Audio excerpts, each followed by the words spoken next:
Bem, boa noite, sejam todos muito bem-vindos. Eu vou ler porque a nossa lista é grande e nenhuma pessoa merece esquecimento neste momento. Hoje, 15 dias depois de concluída nossa expedição às margens do Xingu, nossas primeiras palavras são de agradecimento. Nós agradecemos, cada um de nós, os propositores desse que já não é mais um projeto, é um acontecimento. Nós, a equipe clínica e o núcleo de jornalismo da nossa equipe, agradecemos verdadeiramente, pois nessa experiência confirmamos a ideia de que cada gesto, do pequeno ao mais largo, foi decisivo para o que se seguiu. Cada um que aqui entrou com o seu desejo de participar e de apoiar essa empreitada, a tornou possível. Então, agradecemos a todos aqueles que nos apoiaram através do Catarse, e que aqui estão muito bem representados pelos senhores. Agradecemos a equipe agradecemos a equipe Ponta Firme da plataforma Catarse, ao Centro de Estudos Madalena Freire, da Escola Carandá Viva Vida, que nos dá lugar hoje. E ter lugar não é pouca coisa quando enfrentamos um tema como esse que nos ocupa agora.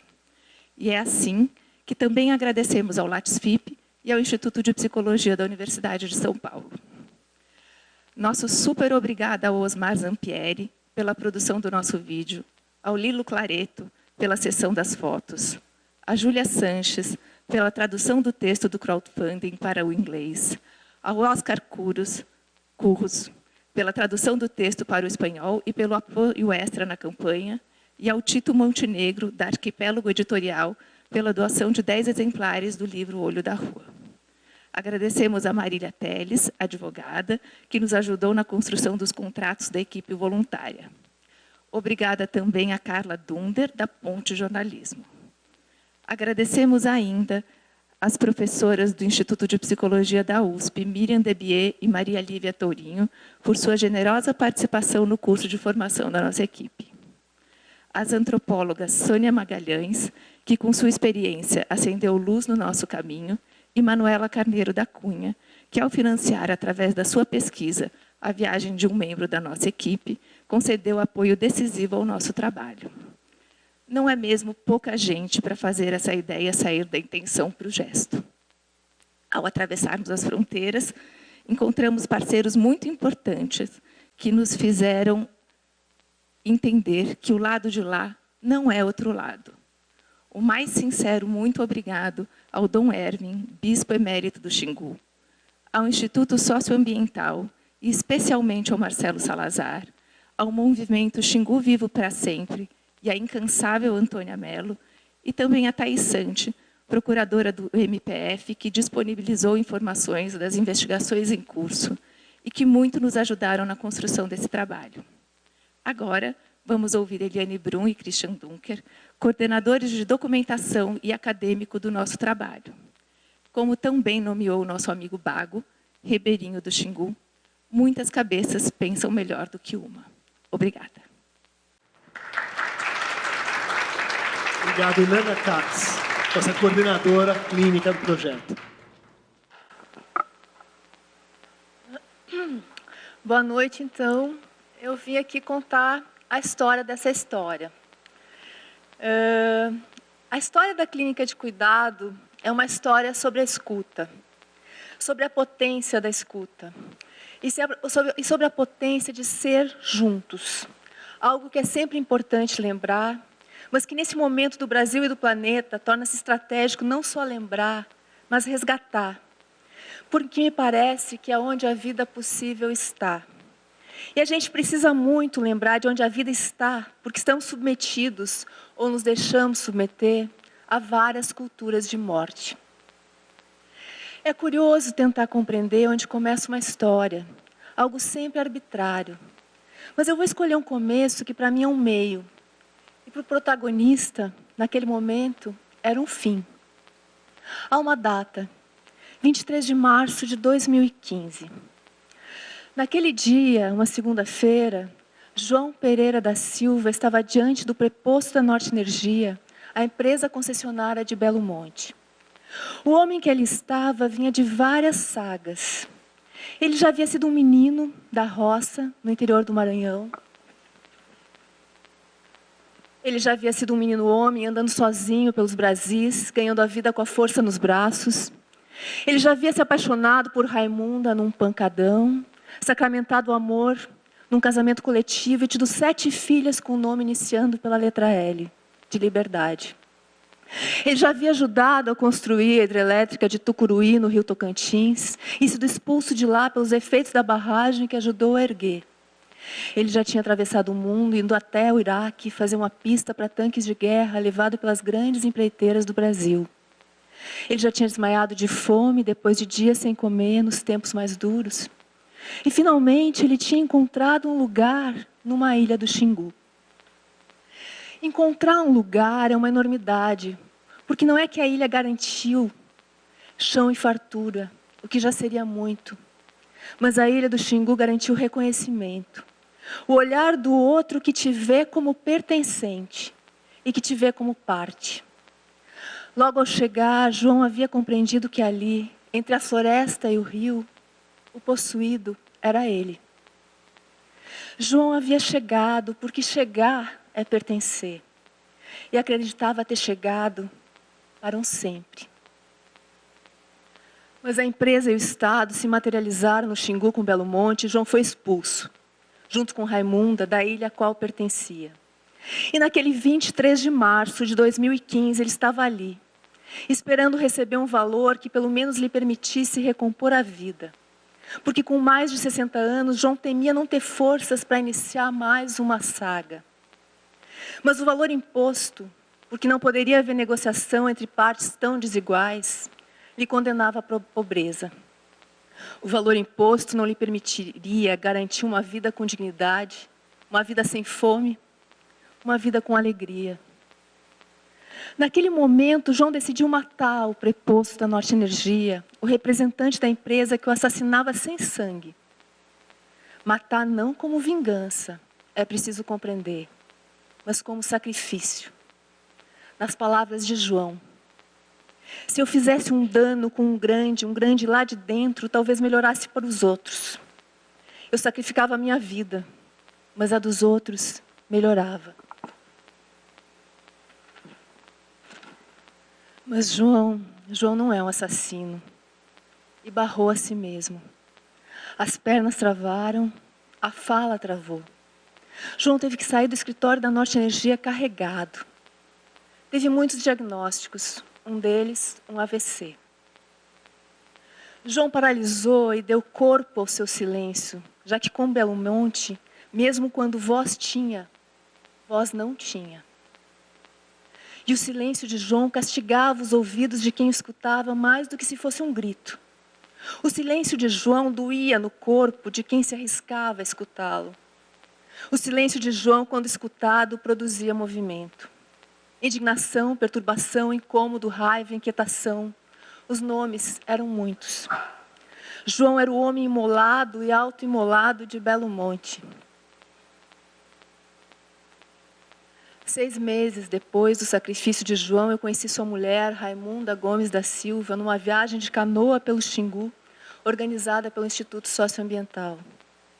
Eu já contava histórias dos ribeirinhos da região de Altamira e Terra do Meio há mais de uma década, e acompanhava Belo Monte desde 2011. Mas era a primeira vez que encontrava Raimunda, e pactuamos ali que seu remo seria a minha caneta. Por 3 dias, Raimunda e eu dividimos o mesmo banco de uma canoa, onde ela foi me contando a história da sua vida numa linguagem povoada por achados poéticos. Eu viajava bem lentamente, usando a minha caneta como um remo para deslizar pela história de rio de Raimunda. Eu viajava bem lentamente ao lado de uma criadora de palavras e de sentidos. E à noite, dividíamos a mesma clareira de mata. Raimunda é uma daquelas brasileiras que fazem literatura pela boca, às quais eu, como escritora, sou devedora. Devo aos brasileiros que fazem literatura pela boca tanto quanto devo aos escritores do cânone, ou mais. E Raimunda me falou de João, um morto-vivo, como ela o chamava, que vivia na casa que tinham construído na periferia de Altamira com as sobras de outras casas demolidas por Belo Monte. Uma casa em que João se perdia porque não a reconhecia como casa, nem se reconhecia nela. Quando a viagem de canoa terminou e voltamos para Altamira, combinamos que eu iria a esta que se chamava casa, embora para João não fosse. Mas Raimundo havia me alertado que João, que tinha voltado a falar só um pouco, não falaria comigo.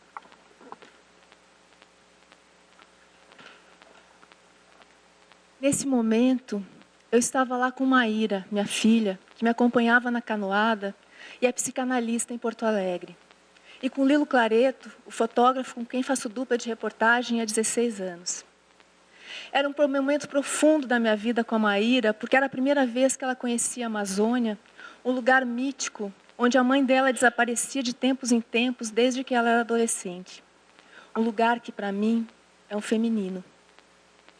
Sentados na sala da casa, Raimunda, a Maíra e eu, o Lilo fotografando num canto, de repente irrompeu um homem.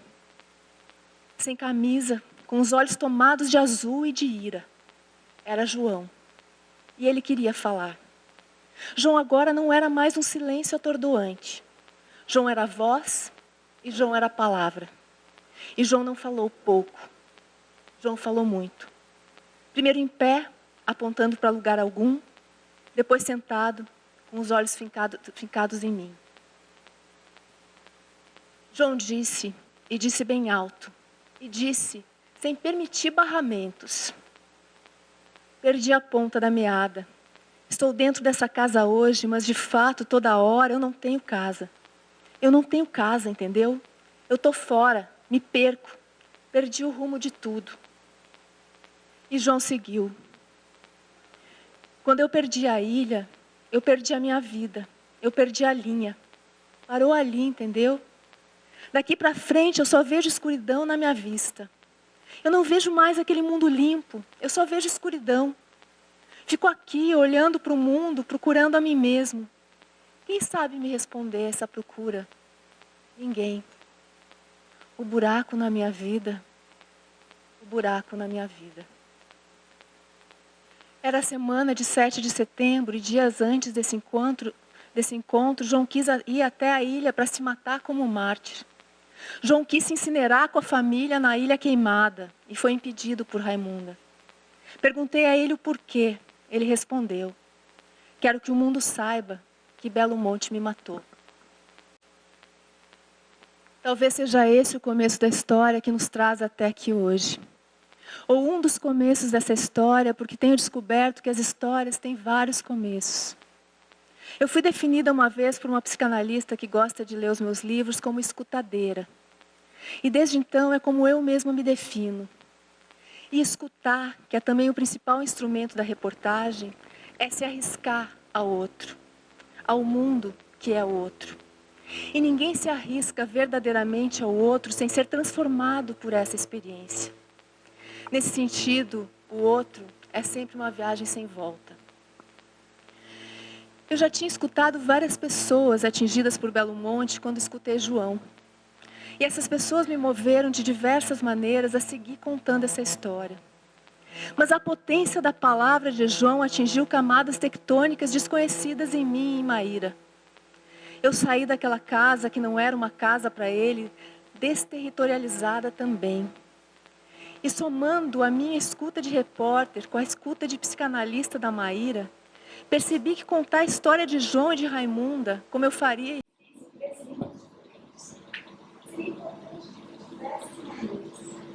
Mas eu seria suficiente para que João saísse desse mundo. Eu sabia também que João não era muito profissional. Depois de ser expulso do Brasil, expatriado do seu próprio país, no próprio país, dentro, fora, ao mesmo tempo. Desterritorializada, a palavra com que defino o sentimento que me atravessava naquele momento, me levou a uma outra, uma que permitisse me mover. Essa palavra que procuro talvez seja transterritorializar, ou atravessar os territórios, rompendo as barragens e borrando as fronteiras. Isso, que hoje é claro para mim, naquele momento não era. Logo depois do encontro com o João, eu tinha uma entrevista com a Procuradora da República em Altamira, Thais Sante. E antes de começar, eu senti necessidade de quebrar o protocolo das entrevistas e dizer a ela o que tinha escutado e o que sentia. Eu expressei assim: eu sinto que o que eu sei fazer não é suficiente. Pessoas como o seu João estão traumatizadas. Elas estão barradas também, como o rio. E precisam de um tipo de ajuda que não encontram aqui. O horror é tão grande que é preciso inventar um outro jeito de fazer o que a gente sabe. É preciso criar coisas que não existem. Percebam que nesse momento começa a tessitura da escuta. Esse movimento que é ao mesmo tempo o mais arriscado e o mais transgressor. João falou, Maíra e eu escutamos. E agora a voz continuava sendo dele, mas atravessava os nossos corpos para ecoar mais longe do que a sala da casa que não era casa. Com a palavra de João se dizendo dentro de mim repetidamente, voltei para São Paulo e comecei a bater na porta de psicanalistas e de gente que trabalha com a clínica do testemunho. Escrevi e-mails para várias pessoas que eu admirava. Algumas eu conhecia pessoalmente, outras só conhecia de ler os livros. Várias me escutaram. Eu contava do que vi, escutei e depois dizia: tem de tudo hoje em Altamira, por conta da resistência a Belo Monte. Muito menos do que deveria, mas tem. Tem advogado, tem documentarista, tem jornalista como eu. O que não tem é psicólogo, psicanalista, gente que cuida da saúde mental, embora eu não goste dessa palavra. Então, a minha pergunta para vocês é: por que vocês não estão lá? A provocação nesse momento era romper uma barragem, essa invisível. Provocar os psicanalistas e os psicólogos do Centro-Sul a se mover até a Amazônia, deslocando-se de várias maneiras e também borrando os conceitos do que é centro e do que é periferia. Isso aconteceu entre setembro e outubro de 2015. Algumas dessas pessoas me escutaram. E algumas montaram suas próprias respostas que seguiram por outros caminhos, porque os rumos possíveis são muitos. Mas entre as pessoas que me escutaram estavam duas psicólogas da Organização Humanitária Médicos Sem Fronteiras, Débora Noal e Ana Cecília Weintraub, treinadas a escutar os invisíveis dos mundos, assim como dos entremundos. E estava a psicanalista Ilana Katz. Agora, em janeiro, uma ribeirinha olhou para a Ilana e, espantada com a miudeza dela, comentou algo mais ou menos assim: mas como é pouquinha? Pois a Ilana é um muito, ou é uma pouquinha que produz muito movimento. E a Ilana escutou, e a voz também atravessou. E a Ilana contou para o psicanalista Christian Dunker, e o Christian escutou. E a Ilana contou para os psicólogos Cássia Pereira e André Nader. E eles escutaram. E essa escuta, como o movimento que a escuta é, moveu-se. Porque a escuta é essa redundância, ou essa soma de substantivos e de verbo. A escuta é um movimento que se move, e ao se mover, produz mais movimento. A escuta é também gesto que se propaga. A escuta é rio não barrado. Em 2016, houve 2 viagens para Altamira, exclusivamente para se apresentar às pessoas que vivem naquele território, compreender a realidade de corpo presente e criar o projeto.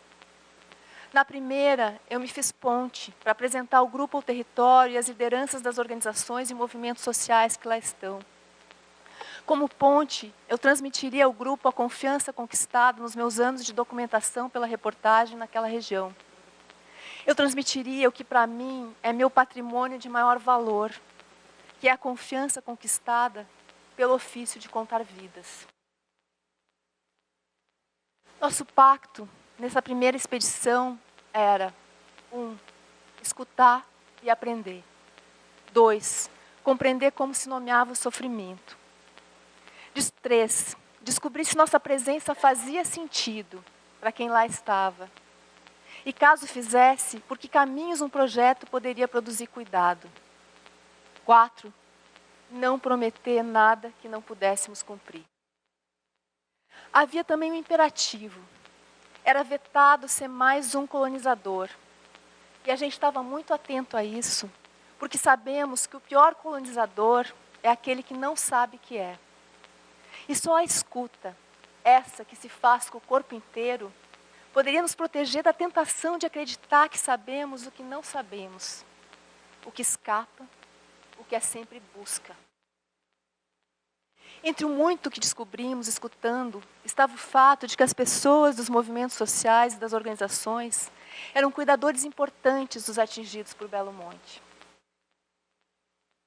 Na segunda viagem, acompanhei Lana, Cássia e André, que testaram o que chamaram de dispositivo, escutando em dupla pessoas indicadas pelos movimentos sociais contratados na viagem anterior. E também se dedicaram a se reunir com agentes de saúde pública de Altamira, porque era claro para todos que cuidado em saúde mental é um direito. E direitos se traduzem em políticas públicas. A intervenção do que agora tem um nome, clínica de cuidado, é pontual. A política pública é o que permanece. Assim, esse diálogo com quem atua no território como agente de saúde pública não era e não é acessório, mas sim vital.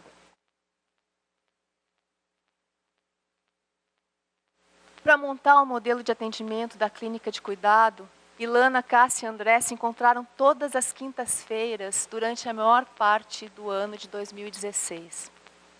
Com o apoio de Christian, que abriu as portas simbólicas e concretas da Universidade de São Paulo para esse projeto, com toda a enormidade do que isso significa, os três dedicaram o que há de mais precioso e delicado numa vida humana, o tempo, para compreender como seria possível cuidar dos refugiados de Belo Monte na perspectiva da atenção à saúde mental.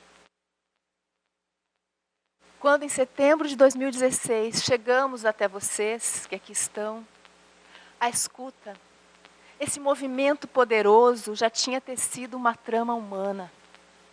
E é com vocês que a voz de João, atravessada pelos nossos corpos, e agora também pelos corpos de vocês, ecoou mais longe. Vocês que aqui estão, representam um total de 1.305 pessoas que escutaram e tornaram possível realizar esse projeto. A clínica de cuidado agora não é mais um projeto. A clínica de cuidado é. E a clínica de cuidado é porque vocês se moveram.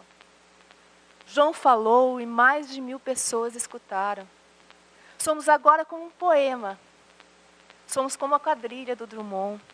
Lembram? João que amava Teresa, que amava Raimundo, que amava Maria. Só que a gente trocaria o verbo amar pelo verbo escutar. Mas sem jamais esquecer que escutar também é uma forma de amor. Pelos meus cálculos, eu levaria mais de 40 minutos para recitar esse poema vivo, se nomeasse todos os apoiadores. E agora passo a chamar vocês e os outros mais de 1.000, não mais de apoiadores, mas de escutadores, porque é isso que de fato são. Um curso aberto, coordenado pela Ilana e pelo Christian e transmitido pela internet, se realizou no Instituto de Psicologia da USP entre setembro e novembro de 2016, chamado Psicanálise em Situação de Vulnerabilidade Social, o caso Belo Monte, com uma média de presença de 100 pessoas. Graças à escuta de vocês, tivemos dinheiro para trazer para São Paulo, para nos dar aula, pessoas de uma grandeza amazônica, entre elas Antônia Mello, a maior líder popular do Médio Xingu. Assistir ao curso de corpo presente ou pela internet era condição para participar da seleção de voluntários que iriam para Altamira, em janeiro, realizar a clínica de cuidado. Para aqueles que só podiam assistir ao curso pela internet, era exigido um texto sobre cada aula. Em seguida, os inscritos passaram por uma seleção de currículo em que era analisada tanto a experiência quanto a motivação para participar do projeto. Quem foi selecionado nessa primeira etapa passou ainda por uma segunda etapa, essa de entrevista. Finalmente, a equipe selecionada participou de mais um curso para se preparar para a intervenção em janeiro. Em resumo, era tudo menos fácil ser selecionado para trabalhar por 15 dias em Altamira de forma totalmente voluntária. E era importante que fosse tudo menos fácil, porque era preciso não apenas competência, mas muito desejo e muita entrega para estar com o seu corpo, com tudo que um corpo é, quando de fato está em Altamira, no Xingu, que já não é mais o Xingu, para escutar os refugiados de Belo Monte. E assim o nosso poema vivo seguiu. Nosso poema de escutadores, agora com 11 nomes a mais. Todos psicólogos ou psicanalistas e uma psiquiatra. Nosso poema agora foi engrandecido por Ana Carolina Perrella, Ana Mariucci, Érica Pellegrino, Flávia Gleich, Flávia Ribeiro, Laila Gomes, Luciana Guareschi, Noemi Bandeira, Pedro Bliziner, não sei se está certo, Rodrigo Souza, Vivian Carina da Silva. Cada um deles trazendo suas histórias, suas geografias e seus desejos. Junto com Ilana, Christian, Cássia, André e Maíra, totalizaram-se 16 escutadores cuidantes. E foi nesse ponto da nossa narrativa que desembarcamos em Altamira, em 15 de janeiro desse ano, para por 2 semanas realizarmos a clínica de cuidado. Toda a logística havia sido acertada durante uma viagem anterior, realizada em novembro. Quando voltamos para nossas cidades e estados do centro-sul do país, em 29 de janeiro, a clínica de cuidado tinha alcançado 62 casos em 171 atendimentos, já que cada caso recebia mais de uma visita. Como em cada caso se ouvia às vezes mais de uma pessoa da família, os 62 casos representavam 82 pessoas atendidas. Além disso, foram realizadas 12 reuniões e 4 ações no território. Para ir até onde o povo estava, foram rodados um total de 2.600 quilômetros, que dá mais ou menos para ir e voltar São Paulo-Porto Alegre, sem contar as viagens de rio. A cada dia, André e Cássia faziam a logística da operação de cuidado. Desde o início, o André havia expressado algo fundamental. A logística, o como se alcançava as pessoas que precisavam ser escutadas e como os cuidantes chegariam em quem precisavam chegar, já era cuidado. Cuidado das pessoas atendidas, cuidado da equipe. André e Cássia passaram a maior parte do tempo dentro do hotel, trabalhando o dia inteiro e parte da noite para tornar possível para os cuidantes estar na rua e no rio, já que as pessoas eram atendidas onde elas viviam.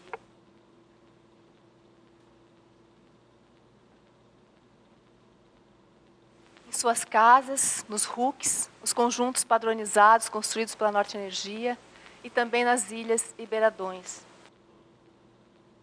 De táxi com Celso e Erasmo, os motoristas que se tornaram parte da equipe, e de barco na Voadeira do Bago, outro integrante essencial da nossa equipe. O Christian e a Ilana chegaram a dar mais de 10 supervisões por dia para os cuidantes que chegavam da rua e do rio. E também atendiam. Lilo e eu documentávamos a trama que a equipe da clínica de cuidado ia tecendo a cada dia. E toda noite, a partir das 8 horas, havia uma reunião para refletir sobre o dia e sobre as inquietações do dia. E ainda havia as reuniões com serviços de saúde, universidades e movimentos sociais. Eu penso que essa era uma equipe que cuidava e era cuidada. Todos cuidavam de todos, cada um da sua forma singular. Cada um com o seu escutar.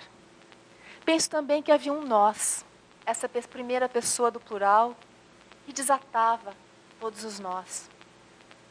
Cada dia era exaustivo e a exaustão do dia somava-se à exaustão do dia seguinte. Mesmo assim, estávamos absolutamente vitalizados pela experiência.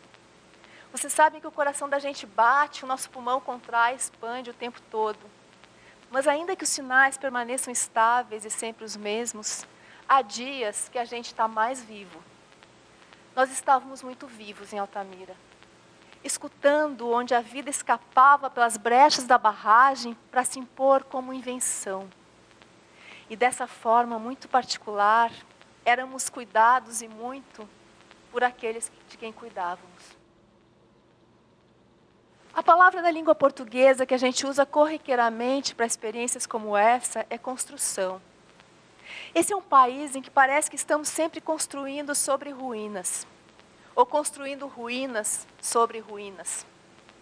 Mas quando eu estava lá no Xingu, dessa última vez, vivendo essa experiência da clínica de cuidado, fiquei pensando que a gente, em vez de construir, palavra que evoca uma verticalidade, também uma dureza, a dureza do concreto, do ferro e do aço, a gente pode pensar em tecer, que é uma trama horizontal, delicada, que permite muitos caminhos e onde um ponto nunca é um fim.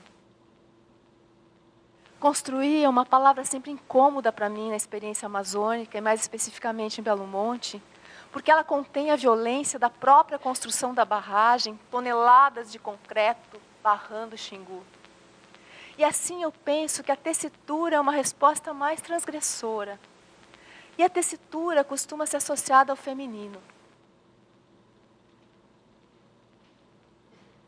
Ali, na resistência a Belo Monte, as mulheres estão na linha de frente, em quase todas as áreas. O que me parece está produzindo uma nova experiência de resistência. Aquilo que se tece pode desfiar, pode descosturar, pode se converter em outras tramas. Mas tudo é recosturado, rebordado, na flexibilidade dos fios. Não mais a dureza do concreto, mas a delicadeza da linha. Não a verticalidade do edifício, mas a horizontalidade da trama. E acho que nesse grupo majoritariamente de mulheres da clínica de cuidado, os 5 homens também teceram. E essa mudança de verbo foi fundamental para aquilo que se alcançou ali. Para acontecer o que o Christian lindamente definiu com a seguinte frase: fizemos o improvável respeitando o impossível. Porque cuidar é também respeitar os limites do outro e os nossos.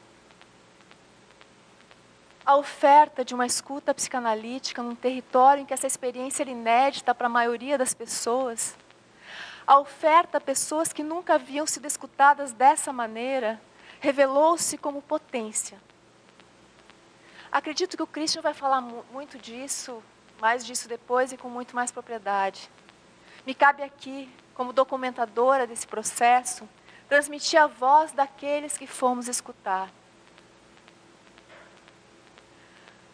Logo na primeira semana, visitamos uma ribeirinha que começou a despontar como liderança recentemente, para que ela nos indicasse pessoas que poderiam precisar de atendimento. Esses encontros eu acompanhava. Os atendimentos, obviamente não, já que ao serem atendidas, as pessoas se convertiam em pacientes. A cena era essa. Eu sentada num canto, ali no chão, que é o lugar de repórter e escutadeira, a Ilana e o Rodrigo conversando com ela. A Ilana então começa a explicar qual é o trabalho da clínica de cuidado, o que faz um psicólogo. Essa ribeirinha, Maria Francineide, que é uma das mulheres mais inteligentes que eu conheço, decidiu então dizer o que ela entendia. E o que ela disse é, para mim, a melhor definição do trabalho de um psicólogo ou de um psicanalista que eu já escutei. Talvez vocês conheçam outra melhor. Eu não. A Francineide disse o seguinte: eu entendo assim, no meu modo de dizer. Vocês sabem que eu comecei a estudar agora, né? Então eu estou começando tudo na minha vida depois dos 48 anos. No meu modo de pensar, vocês são assim pessoas que nos ajudam a achar uma porta que para muitos não tem mais saída. Tem casos de pessoas que vêm dessa barragem aí, que eles mesmos se isolam a um ponto que nada mais lhes importa. Nem os filhos, nem o alimento, nem o trabalho. Você morre, entendeu? As pessoas não entendem. É uma tristeza que nasce dentro da gente, que por mais que nós queira tirar ela, tem hora que não consegue. Isso aconteceu comigo. Então é uma dor terrível. Você quer ficar sempre só, você não quer falar com ninguém. Então isso mata a gente. Então vocês são as pessoas que nos ajudam a achar essa porta. Eu saí de uma porta que me colocaram. fizeram um caixotezinho, me colocaram dentro e fizeram uma brecha bem pequenininha.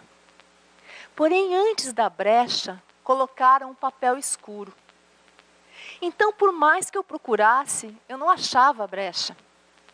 E nós entramos em certos lugares que precisa desconjuntar braço, pescoço, perna, quadril, para poder sair do outro lado, só o resto.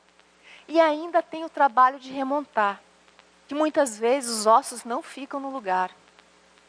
Então, no meu modo de ver, vocês são essas pessoas que nos ajudam a achar a brecha, a porta, no lugar que não existe. Logo perto do fim da viagem, lá no beiradão do Xingu, uma ribeirinha me puxa para um canto, porque ela quer me contar a história dela. Isso também foi um fato interessante. Nós tínhamos muito medo que as pessoas pudessem confundir os lugares, o meu de repórter e o lugar dos psicólogos. Mas os ribeirinhos entenderam perfeitamente, talvez melhor do que nós mesmos. Eu sou escritora que escuto a vida deles há anos para contar para o mundo. E os psicólogos, como disse a Francineide, escutam a vida deles para abrir portas interiores, ou portas que não existem. Então, volta e meia, eles me puxam para um canto dizendo que precisam falar comigo. Mas essa mulher que me puxou nesse dia, antes de começar a contar sua extraordinária história, ela quis me contar o que tinha acontecido no dia anterior ao ser atendida pelos psicólogos. E o que ela relata fala melhor do efeito que essa escuta psicanalítica teve naquele território para algumas pessoas do que qualquer palavra que eu pudesse usar. Ela contou o seguinte: eu achei que nunca contaria esse segredo para ninguém. Nunca tinha falado do meu passado para ninguém. E ontem contei para a psicóloga. Foi como arrancar um prego podre das minhas entranhas. Hoje eu acordei às 4 da manhã, como sempre, mas eu estava liberta. Eu não tenho que comer e carrego uma carga muito pesada por conta do que aconteceu com nós por causa desse belo monte. Mas hoje eu acordei pesando 1 grama. Retornamos de Altamira e do Xingu. E nessa palavra está contido também um tornar-se outro, movido pela experiência vivida. Cada cuidante está agora dedicado a escrever o relato dos casos, o relato da experiência, que é também uma experiência de linguagem. Várias vezes alguém comentou, mas eles falam como personagens do Guimarães Rosa. E falam. Fazem literatura pela boca, são criadores de palavras. Não são personagens, são autores, autores de uma literatura oral muito sofisticada.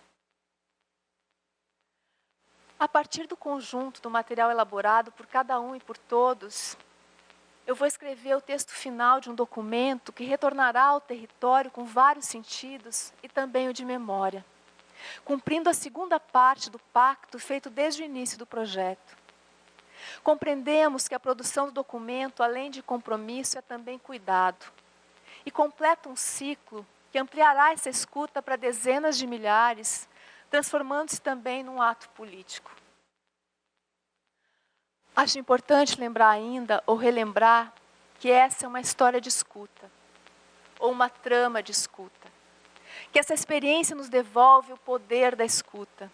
Não apenas a escuta psicanalítica, não apenas a escuta da reportagem, mas a escuta que atravessa os campos de saber e nos traz até aqui.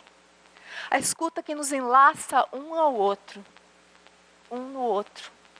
E ao final, o que começa com a palavra de João Pereira da Silva, tão potente que produziu o movimento que nos traz até aqui, terminará com uma polifonia, uma sinfonia de vozes.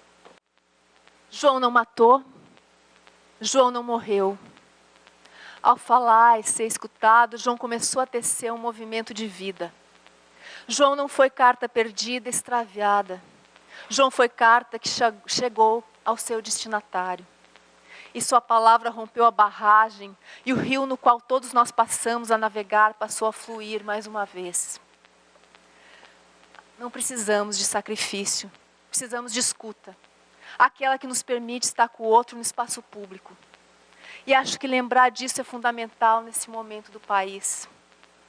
Lembrar da potência da escuta. E no coração dessa potência está o fato de que ela só é possível junto. só é possível conjugada no plural. Para finalizar, eu vou passar para vocês um pequeno vídeo, onde Hélio Alves da Silva, um pescador sem rio, nos explica o que fizemos e também o que podemos fazer. Hélio descobriu-se poeta ao ser expulso do rio por Belo Monte. Descobriu-se poeta ao se descobrir só, depois que sua comunidade sofreu uma diáspora produzida por Belo Monte. Descobriu-se poeta ao precisar ir um dia para o rio que perdeu, ouviu o canto do carão, um pássaro que canta triste. E Hélio precisava dessa outra tristeza para ser triste junto. E então, de repente, nas palavras dele, a história precisou aparecer. E ele fez sua primeira poesia. Como a gente sabe, a poesia é o que dá conta do indizível. A violência produzida por Belo Monte para Hélio até então era o indizível. Para poder se dizer, ele tornou-se poeta. Nesse momento, já não é apenas Belo Monte que coloca suas patas sobre o Xingu. Agora é também a mineradora canadense Belo San, que recebeu licença para se instalar e começar a operar na Volta Grande do Xingu. São dois agora os belos monstros. Tem-se dito que o Brasil entregará à mineradora canadense 600 toneladas de ouro arrancados da floresta amazônica. Tem-se dito que esse é um tesouro. Penso que o tesouro maior são ribeirinhos como Hélio, João, Fancinei e tantos. São os povos indígenas, são o rio e é a floresta. É a vida diversa e potente.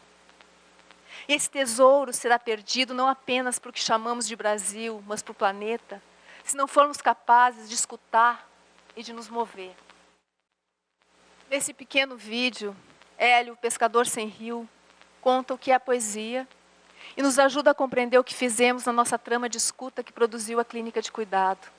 E nos explica também o que é um plano A. Ele que em Belo Monte está no plano B. Nesse vídeo, Hélio nos ensina que a história não acabou. E nos ensina o que somos quando somos juntos. E o que podemos quando somos juntos.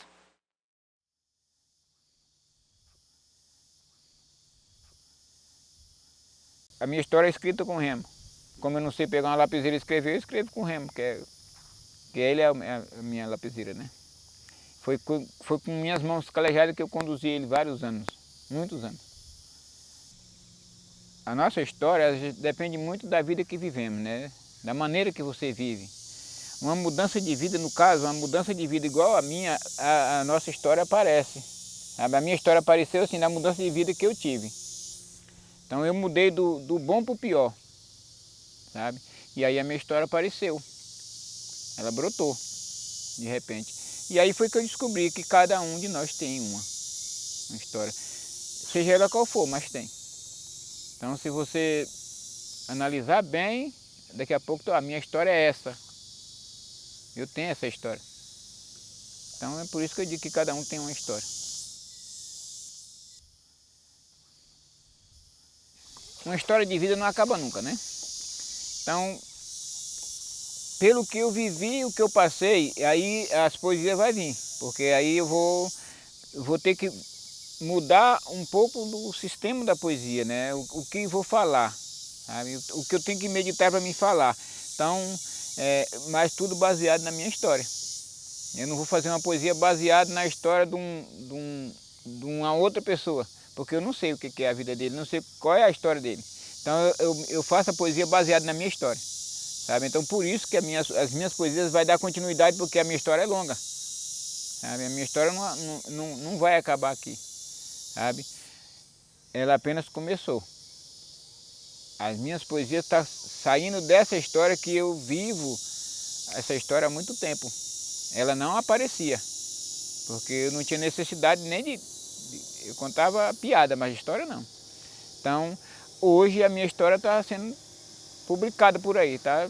Então, essa história baseada em quê? Baseada numa poesia.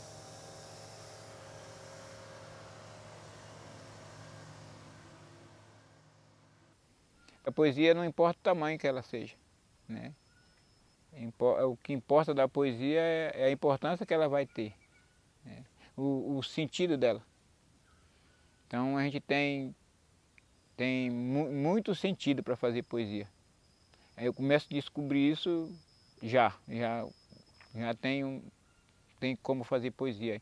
Eu quero contar do que era antes e contar o que era depois em poesia. Do que está acontecendo agora, né? Então é isso que eu quero fazer daqui para frente. A história continua.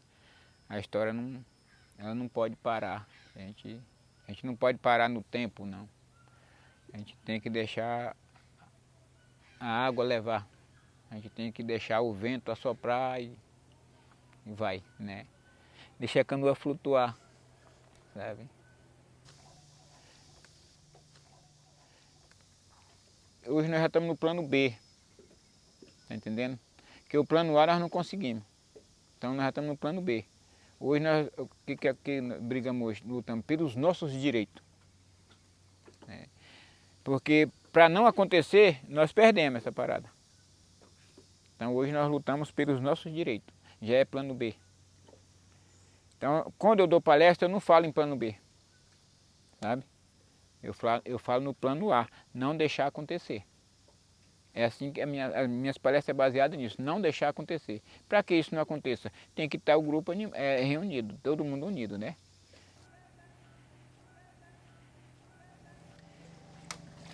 Eu não me coloco eu. Porque assim, quando eu dou palestra eu falo eu e mais um. Porque se eu vou te convidar para nós lutar contra alguma coisa, eu te convido. Eu e mais um, e você e mais um. Então aí a história segue, sabe? Eu e mais um, e você e mais um. Você não é mais eu mais, você e mais um. Que você já conseguiu ali na frente aquele, mais um já consegue mais um. E aí vai. Então por isso que eu digo eu e mais um, sabe? Porque são coisas que vai dar continuidade. Se no caso a gente vai para uma manifestação, eu não vou para uma manifestação sozinho. Temos que levar um grupo de pessoas. Um grupo de pessoas que faz uma manifestação. Uma manifestação, para conseguir fazer uma manifestação, tem que fazer uma mobilização. Muita gente, né? Então, é eu e mais um, sabe? Aí sim, aí nós vamos fazer. Se for só eu, nós não vamos fazer nada.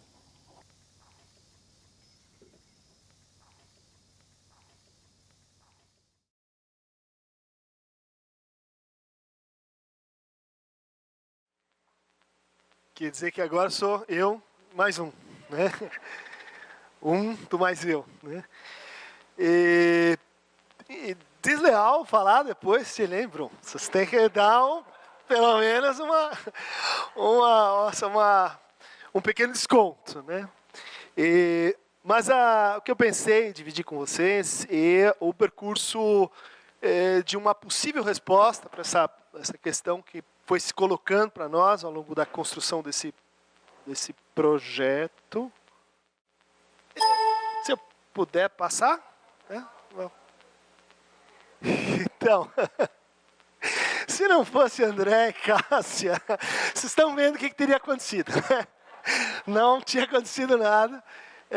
Realmente vocês fizeram tudo. Mas estou aqui então para tentar responder, afinal, o que vocês fizeram lá, né? Como é que lidaram com essa situação tão inabitual, diferente, de ouvir pessoas dentro das suas casas, pessoas que não formularam exatamente o que a gente chama de uma demanda, né? Eram pessoas que estavam assim, às voltas com um sintoma, com uma indicação, com um pedido, mas eram pessoas que eram indicadas por eu e mais um, né? Indicadas por outras pessoas. Pessoas ligadas aos movimentos sociais, pessoas ligadas à saúde mental. Mas isso foi se espraiando, conforme a regra do eu e mais um, pelas pessoas comuns. Quando se sabia que a gente estava na cidade, na área, a gente começou a receber demandas assim, espontâneas, indicações espontâneas. Isso para nós é muito diferente e muito, vamos dizer assim, desafiador. Ou seja, bater na porta de uma pessoa e dizer, alô, vim te escutar. Lembra um pouco o Monty Python, né? O sentido da vida, Vocês conhecem, é um filme que a gente estuda na graduação, quando você começa a se colocar questões do tipo, qual é o sentido da existência, qual é o peso de uma vida. Alguns professores mais sábios dizem, não, vocês precisam começar com um filme chamado O Sentido da Vida, do Monty Python, né? que é um filme que tem passagens do tipo assim, viemos buscar o seu fígado. Não, mas eu não morri, eu sou o doador, mas não importa, você não sabe o que vai acontecer com o senhor depois que a gente tirar o seu fígado, né? Ou seja, essa ideia de entrar na casa de alguém e tocar, né, na alma de alguém, sem que esse alguém tenha previamente pedido, endereçado uma demanda, era um grande desafio, né? Era um desafio que estava colocado desde o primeiro momento em que a gente começou a pensar, né, uma intervenção possível nessas condições, e quando a gente começou a pensar quem financiaria essa intervenção. Porque uma das partes constituintes, né, da demanda é, bom, de onde vai vir o dinheiro, quem vai pagar, qual é a função simbólica do dinheiro nessa operação. E aí, falando com a Eliane, falando com a Ilana, me parecia, assim, óbvio que nós íamos pedir apoio do governo, né? FAPESP, CNPq, CAPES, que existem linhas de crédito para intervenções como essa. E diante disso veio a minha primeira surpresa e o início dessa trajetória que foi, titulo agora para vocês, uma trajetória de reinvenção e de redescoberta do que é clinicar, do que é psicanálise. Porque, diante disso, a resposta foi, não, mas espera aí, quem é que produziu esse desastre? Quem é que desalojou as pessoas? Quem é que está, vamos dizer assim, por trás da barragem de Belo Monte? O governo. E agora o governo vai subsidiar uma intervenção para, vamos dizer assim, equilibrar as coisas, né? Vocês tiraram, agora estão dando de volta a nossa saúde mental, vamos pôr assim, entre aspas, né? Não pode ser o governo. E, cara, não pode ser o governo, não pode ser os órgãos competentes, instituídos para isso, então vamos pensar na iniciativa privada. Tem bons bancos, né? Indústrias químicas, de perfume, que tem ótimas linhas de subsídio para intervenções sociais. Vamos pensar, então, que o financiamento pode vir dessas empresas. E daí, segunda resposta problemática, empresas do tipo grandes, multinacional alike, é isso? Não, porque Belo Monte é governo mais empresas. Vocês vão querer, então, agora vir com o dinheiro das empresas para remediar, produzir uma espécie de, assim, massa corrida em cima do desastre aqui realizado. Não vai dar. Ou seja, essa cunha colocada no raciocínio tradicional que a gente tem, né, ou é o Estado, né, ou é empresas. E ela abriu um novo universo de discussões sobre o que autoriza o que a gente faz. Porque, enfim, uma das funções do dinheiro é essa, né? E aí veio essa ideia, né? André, Cássia, o resto do pessoal. Vejam só, projeto que ele foi sendo construído a partir de ideias de um coletivo. De fazer e pedir o dinheiro para vocês. Vocês que estão aqui, né? As pessoas que contribuíram, pessoas comuns que de repente a gente foi esquecendo que elas fazem parte do processo, né? Pessoas na sua potência pequena, elementar, mínima, né? Na sua condição de oferta, no seu tempo, no que podem, né? E esse princípio ele atingiu então tanto vocês que permitiram que a gente fizesse essa intervenção, mas também as pessoas que estavam envolvidas ativamente ou mais proximamente nela. Então, os analistas, os psiquiatras, psicólogos que se engajaram, eles chegaram a partir dessa posição. Muito importante. Muito importante você, para entrar numa sala, numa casa, numa floresta, não se fazer representante de uma ordem instituída. não se fazer porta-voz de um discurso pré-constituído. É por aí que começa toda a colonização. Né? Por aí que a gente se investe para fazer o outro falar a nossa própria língua. Né? Então, se abriu assim uma brecha que não estava prevista, que não foi calculada, que é, então, um grupo que vai fazer essa viagem para pode ser para um lugar que Ilana, mais ainda Eliane, Lilo, um lugar que já foi frequentado. Mas para mim, para boa parte da equipe, era a primeira vez que a gente entrava num lugar cuja palavra, né, que cabe para representar o que a gente foi assim confrontado, é infinito. É óbvio que não é infinito, mas a experiência de estar no Xingu é de que você está num rio infinito. Você não vê onde ele começa, você não vê aonde ele termina, você está num braço dele, você não sabe se aquilo que você está vendo aqui é uma ilha, é o continente, é uma volta do rio. Ou seja, você é jogado numa espacialidade diferente da habitual. Né? Isso produz, e produziu, acho que para a gente, e agora estou tentando passar isso para vocês, uma lição que, assim, imediatamente retomou os meus primeiros passos na clínica, né? Que é quando você entra na sala com uma pessoa que vai pôr nas suas mãos uma vida inteira, né?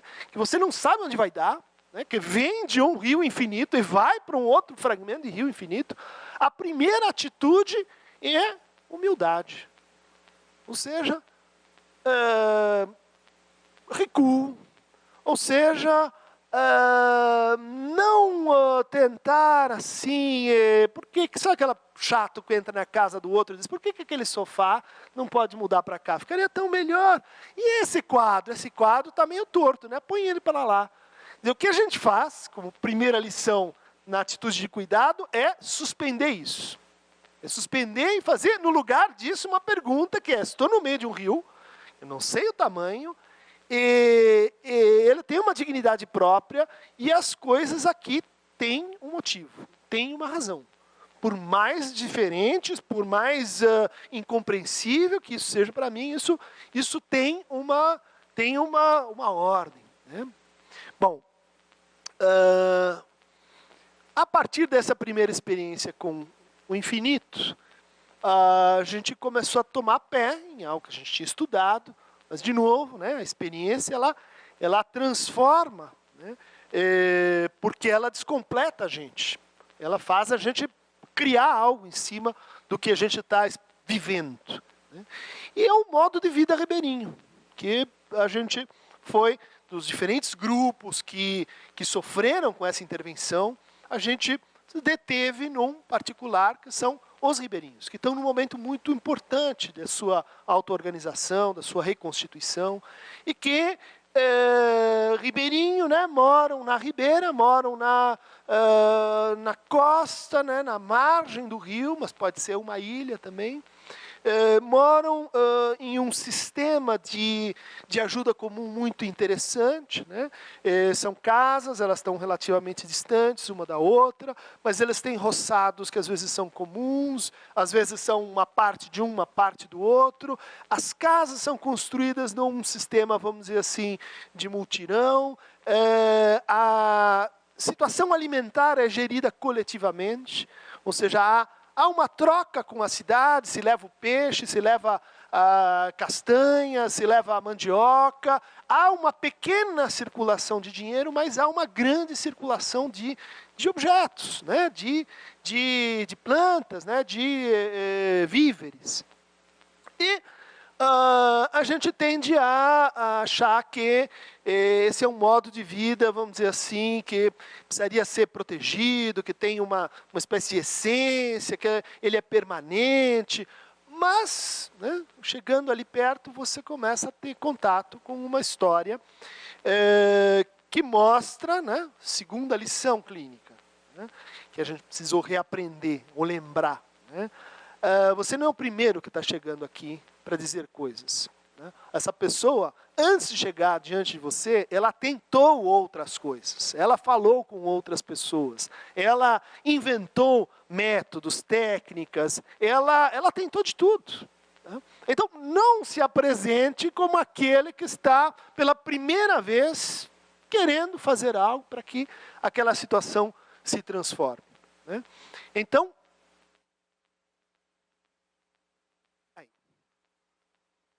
o que a gente descobriu rapidamente é que ali é uma situação, os ribeirinhos em particular, mas conjunto daquelas pessoas, é uma situação que tecnicamente a gente poderia chamar de retraumatização.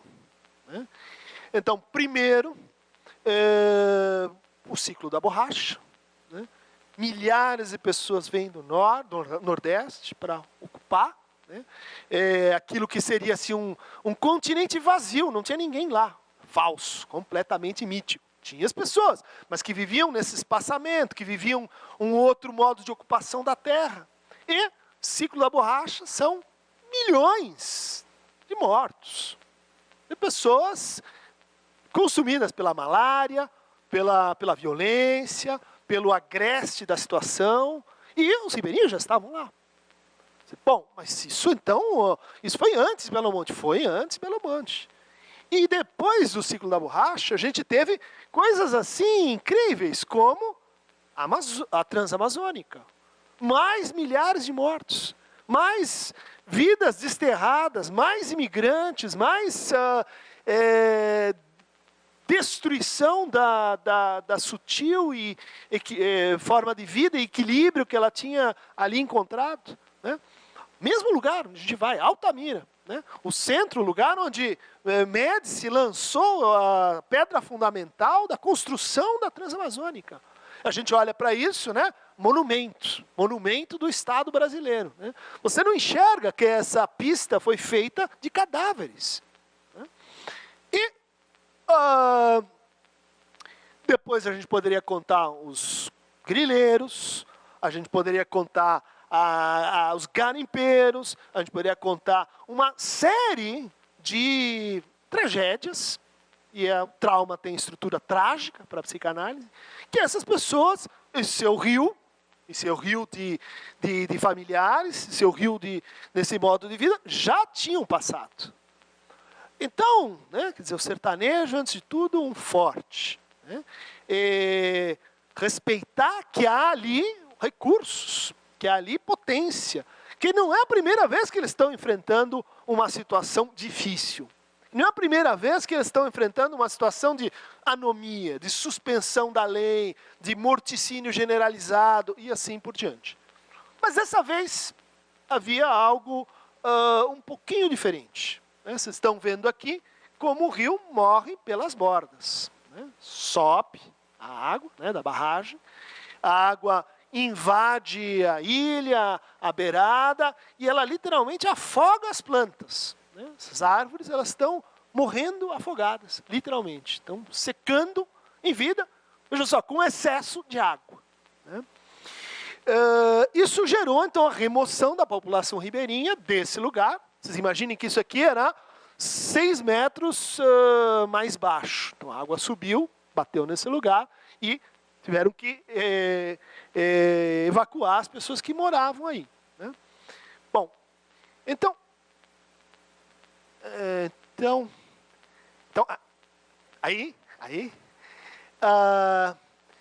então aqui vem a novidade, né? A novidade que a gente teve que enfrentar clinicamente.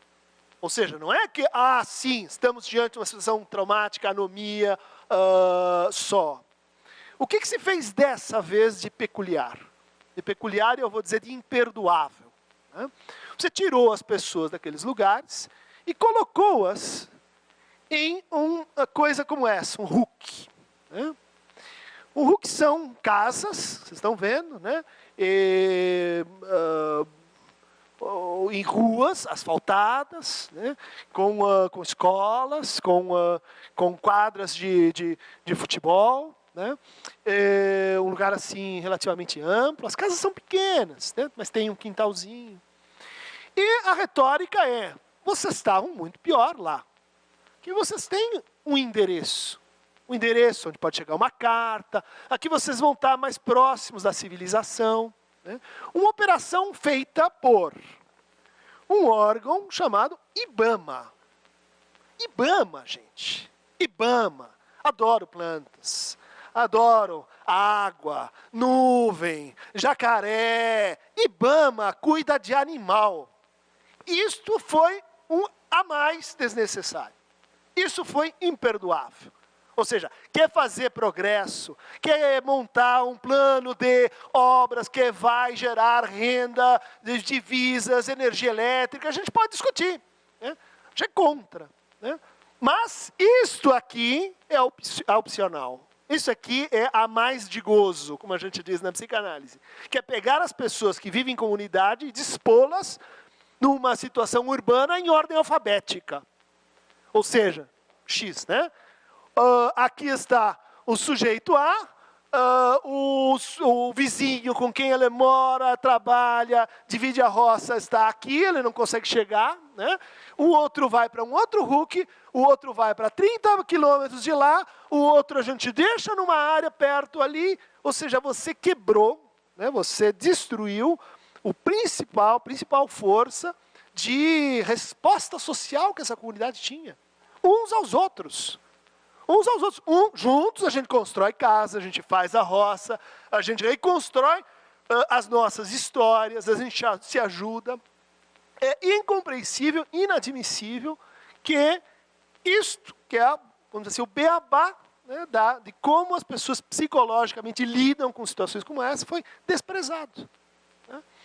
Ou seja, a gente não tinha só diante de nós pessoas que estavam sofrendo pela perda de um modo de vida, pela perda da relação com o rio, que a gente aprende logo, é um personagem na história, né? O rio não é paisagem, como é para nós, ele fala com as pessoas, ele tem intenções, ele guarda histórias, o rio que a gente chama um significante, né? Ele fala mais em mim do que eu falo dele, né? E o que a gente viu, então, eram pessoas frequentemente concernidas às suas casas, né? 10 por 20 metros, em histórias tipicamente, vamos dizer assim, marcadas por adoecimentos. Então, uma pessoa, um senhor, 70 anos talvez, 65, que perde a sua esposa porque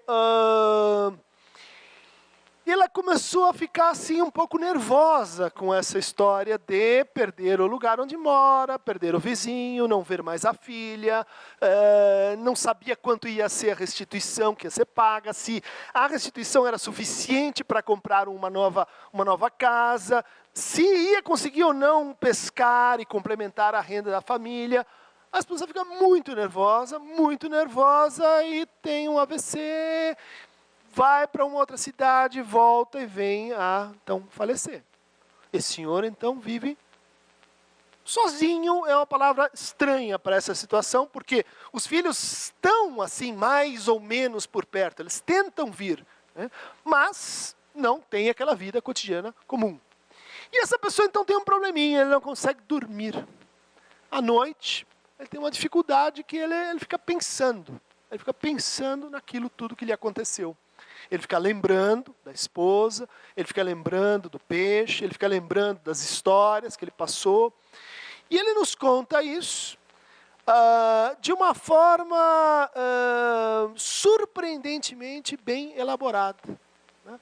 Ele nos conta isso com um sentimento assim, de aceitação, né? Dizer, puxa, eu só estou aqui porque eu consegui aceitar, porque eu consegui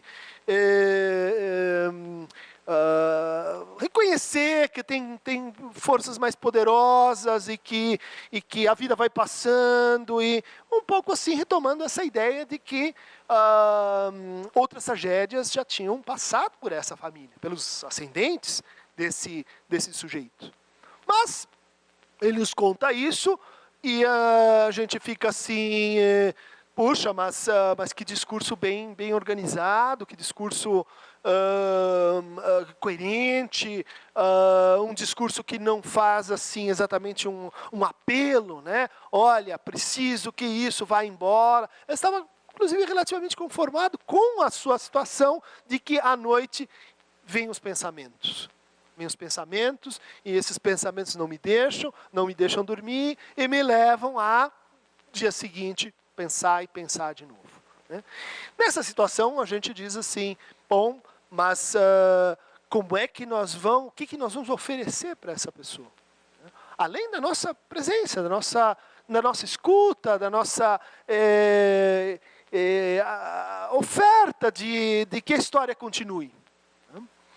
Ele começa a contar, a gente começa a entrar nos papéis que ele tem, o que aconteceu, a situação jurídica. É uma causa que está em curso e que o inquieta profundamente. Quer dizer, bom, vimos uma vez, duas vezes, quer dizer, mas não vai dar para a gente fazer nada aqui. Né?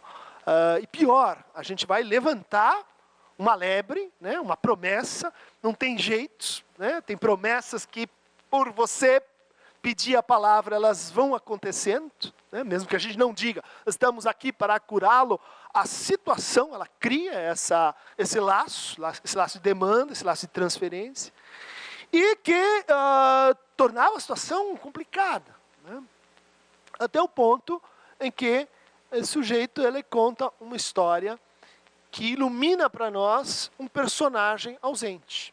Né? Um personagem que a gente diz, uma pessoa que sofreu isso que ele está sofrendo, está, vamos dizer assim, tá em ordem demais. Né? Vamos dizer assim, o rio está fluindo de uma forma incompatível com o tamanho da chuva, incompatível com o tamanho da barragem, incompatível com o que esta pessoa viveu. E bom, hipótese, isso é porque eu estou me colocando etnocentricamente no lugar dele e não estou percebendo que para ele pode ser vivido de outra forma. Pode ser. Mas isso se iluminou, isso se transformou para a gente quando esse senhor conta a seguinte história. Antes de ser pescador, eu era da seringa. Né? E seringa é a coleta da borracha, né? Dentro, mata adentro. Né? E o seringueiro ele, geralmente faz também o trabalho com castanhas. Né? Ele pega castanhas. E esse sujeito diz o seguinte, mas um dia eu estava lá na seringa, pegando castanha com meu amigo. E eu olho assim e tem uma seringa, uma castanha pronta, assim, em cima de um toco. E daí eu olhei para aquilo e falei, aquilo está em ordem demais, é estranho. Na natureza, a castanha não dá em cima de tocos. Né?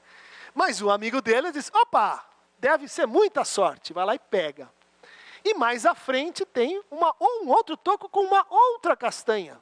E o amigo sai correndo e ele recua e diz, está em ordem demais. Isso não dá na floresta. Né? Castanhas estão caídas por aí e tal, elas não ficam morando em cima de tocos. E daí quando ele se aproxima e ele vê uma flecha no olho do amigo. Né? É um ataque, né? Um ataque cai a pó. E ele se vê numa situação em que ele sentiu muito medo. Né? O medo que está vindo nessa história, né, está faltando numa outra. Faltou, né, na narrativa, na forma como ele falou. Não quer dizer que faltou na experiência. Não quer dizer que ele não tenha sentido medo quando falaram, agora vamos tomar a sua canoa. E você vai ir para um lugar lá que não sei como é que você vai se resolver. O sentimento estava lá, mas não estava vivido na palavra. Né? E aí, ele sai correndo. E daí ele pensa uma coisa crucial para essa história e para tantas outras que a gente ouviu ali. Né? Ele diz assim, se eu correr de volta para a minha ilha, né, que é uma ilha de base, eu vou ser morto. Porque os índios sabem que me seguiram a gente até aqui. Elas sabem que meu barco está lá. Se eu correr para o lugar óbvio, elas vão me pegar. E nesse momento, Ele está falando de lá, do que aconteceu lá, mas do que está acontecendo aqui. Ele está numa casa dentro de um Hulk, às voltas com volto ou não volto para a minha ilha. Aquela ilha no qual nasceram meus filhos, na qual eu estive casado, aquela ilha que foi a ilha que é a minha vida passada numa ilha. Ou seja, a gente estava às voltas com uma operação muitas vezes, de instalação de um luto. Né? De ajudar a pessoa a se dar conta de que aquela ilha, com o modo de vida que lhe era próprio, aquela ilha onde os filhos nasceram e cresceram, aquela ilha se foi. Reconhecer essa perda. Isso é fundamental no processo que essas pessoas estão vivendo, que é um processo onde elas estão sendo empurradas, muitas, para a situação de que, não, daqui a pouco a gente volta. Daqui a pouco a gente volta para aquele lugar que foi perdido. E você olha do outro lado, o lugar que foi perdido, vocês viram. Né? Será outro porque as pessoas são outras, passaram por essa perda, porque o lugar é outro, o rio é outro, porque o projeto é outro, porque tudo é outro. Ou seja, nesta situação, o que você tem a prometer para essas pessoas é que elas vão se decepcionar desavisadamente. Por mais que, bom, a restituição seja ok, que a ilha seja boa, que tudo dê certo. Portanto, quando esse sujeito diz, naquela lembrança, se eu voltar para o lugar onde está o meu barco, não vai dar. Não pode ser esse, porque lá eles vão me pegar. Então ele tem uma lucidez numa história lembrada dentro de uma outra história, de dizer, eu preciso ir para outro lugar. Ele vai para outro lugar, e nesse outro lugar ele pensa, sozinho. Vejam só, está falando de uma história, sua vida, onde ele, no momento de extrema aflição, o que ele faz? Ele pensa sozinho. Exatamente como o sintoma do qual ele estava se queixando. Eu vou à noite dormir, eu não consigo dormir, porque eu começo a pensar, e eu começo a ouvir barulhos estranhos, e são barulhos que são um ladrão está chegando, não são os barulhos da mata, são barulhos que me deixam com muito medo, porque não os conheço. E aí voltamos para a história, ele está numa outra ilha, num outro lugar, sozinho, pensando. Daí o que ele faz? Ele dá o que ele chama de um tiro de aviso. Ele atira, né, para o alto. Isso informa outros seringas que aconteceu um problema e mais ou menos dá a posição dele. Ou seja, ele faz uma aposta entre quem vai chegar primeiro, os caiapós ou os amigos dele. Ocorre que, por sorte, né, tem esse elemento da contingência na história, os amigos chegam primeiro e chegam com uma novidade, que é uma espécie de lâmpada, refletor. Né? E dizem, então, agora nós vamos esperar aqui. Né? Nós vamos esperar aqui, porque se a gente sair à noite, na mata, com com os índios por aí, nós vamos ser mortos. Então, esperar e se acalmar. E de fato eles esperam, até o momento em que eles começam a ouvir um barulho. Um barulho que pode ser para um incauto, o barulho de uma onça, uma paca, de um bicho da floresta, mas eles sabem que não. Eles sabem que é um ataque caiapó. E daí eles ligam a luz, e daí eles veem 60 índios caiapó andando pelo rio, fundeando o rio, em direção à ilha.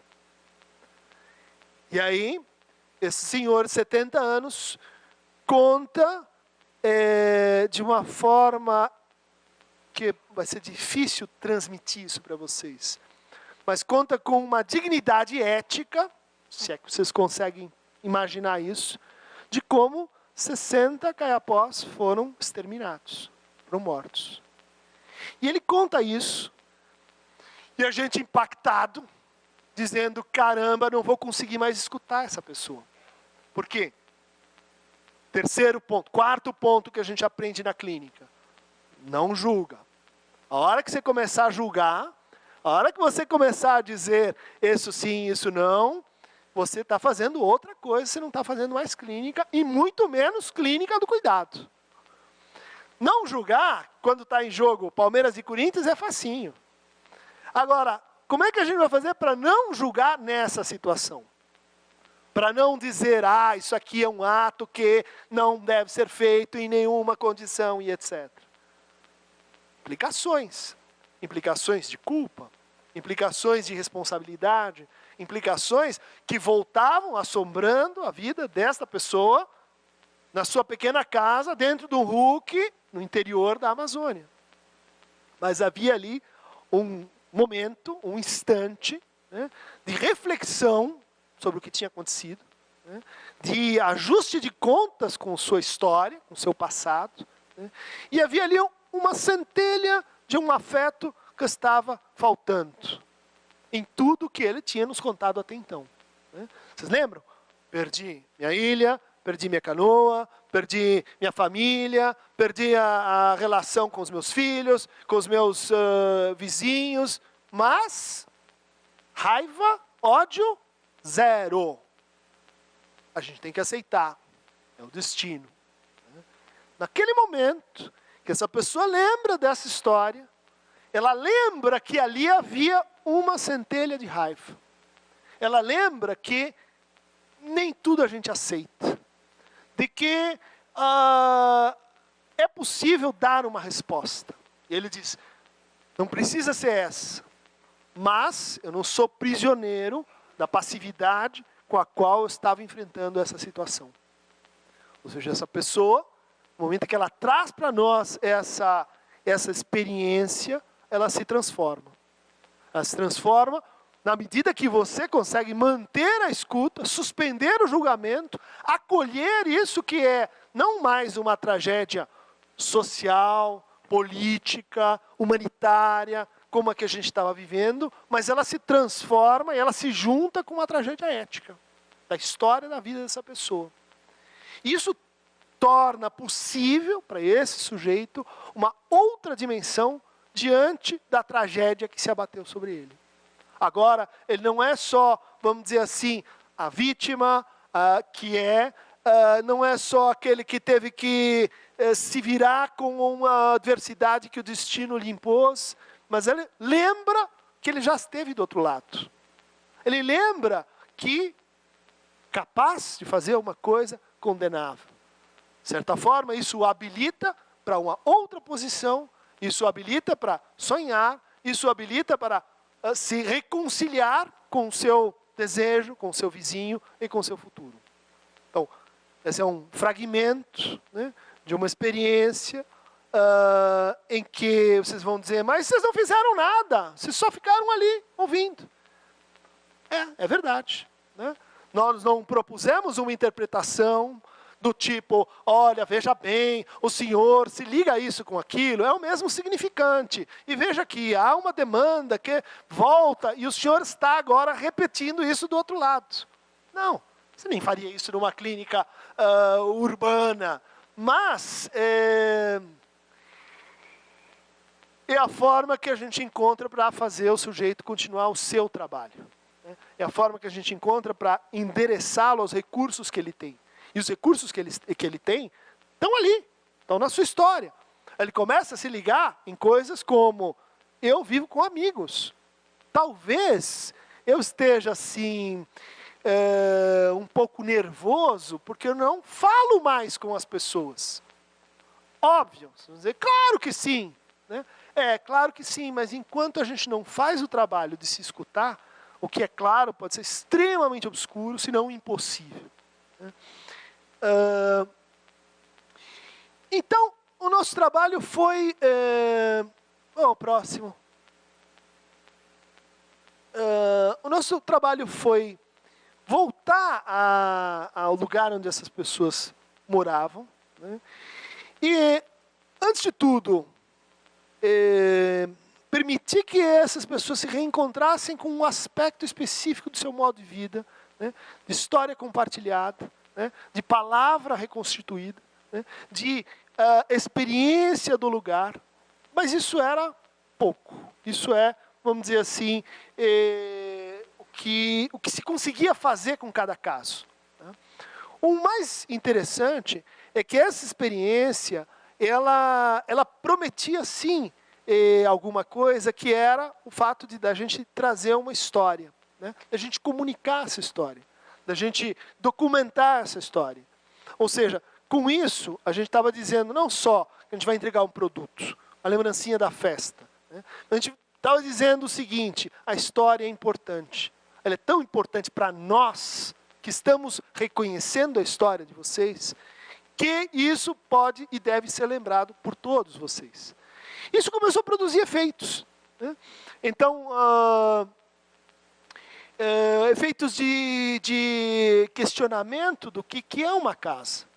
Uma casa são 4 paredes, uma janela, 2 portas. Uma casa tem um dono, porque esse foi um dos principais problemas enfrentados por essa operação. Para a Norte Energia, o raciocínio é contratualista. Você tem uma casa, tem um dono. Se tem um dono, ele deve ser ressarcido. Ocorre que essas pessoas vivem, por exemplo, em 2 casas. Essas pessoas, por exemplo, caso real, podem emprestar a sua casa para um outro, enquanto elas vão pescar durante 8 dias, 1 mês, 15 dias. De tal maneira que quando chega o sujeito e pergunta, essa casa é sua? O sujeito da Norte Energia, ele diz, pode ser. Sim, é minha. Então o senhor assina aqui, tá? Assina aqui, o senhor vai receber, então, uma indenização, X ou Y. Chega, então, aquilo que nós, ocidentais, chamamos de o dono da casa. Ele diz, tá bom, aconteceu alguma coisa? Não, vieram os caras aí, eu não entendi direito, assinei um papel. Anos depois, o que vai acontecer? O tal sujeito que estava na casa, emprestado, que de passagem, recebe uma indenização. Enquanto que o outro, que vive com a sua família ali há 10 ou 15 anos, simplesmente, I'm sorry, mas o senhor não foi incluído no processo. Ou seja, ele perde sua casa, ele não sabe como reconstituí-la, ele é interpelado por um sistema de definição do que é um indivíduo, do que é um contrato, do que é uma casa, que ele parcialmente desconhece. Então, o que a gente está vendo aqui são pessoas, é uma família, mas é uma família que, assim, a família e sua parentela, uma família e seus agregados, uma família e a comunidade, a pequena comunidade em volta da família, que está tentando reconstruir uma casa numa ilha. Né? Reconstruir com crianças, reconstruir com idosos, reconstruir com pessoas indo e vindo, e que estão ali, né, tentando, de qualquer forma, erguer paredes.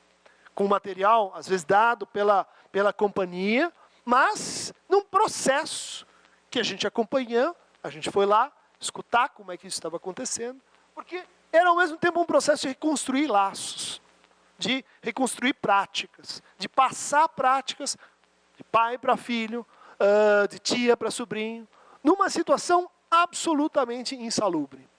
Esse foi o dia que a gente falou, não, aqui, gente, a gente não consegue, nós vamos ter que virar sanitaristas, inseticida em cima do lugar onde as crianças dormem, a água tirada do rio, uma situação, segundo caso, né? Ou quinto princípio da clínica do cuidado, da clínica em geral. Né? Pena não. Na hora que você começar a sentir pena do seu paciente e agir em função disso, porque mudamos o capítulo. Né?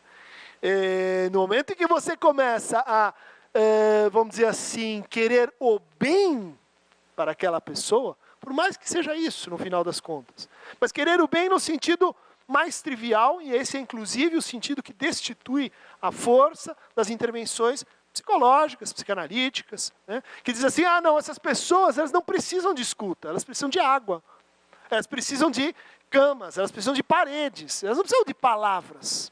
Né? Isso é um luxo para quem, enfim, primeiro tem que resolver as suas necessidades básicas.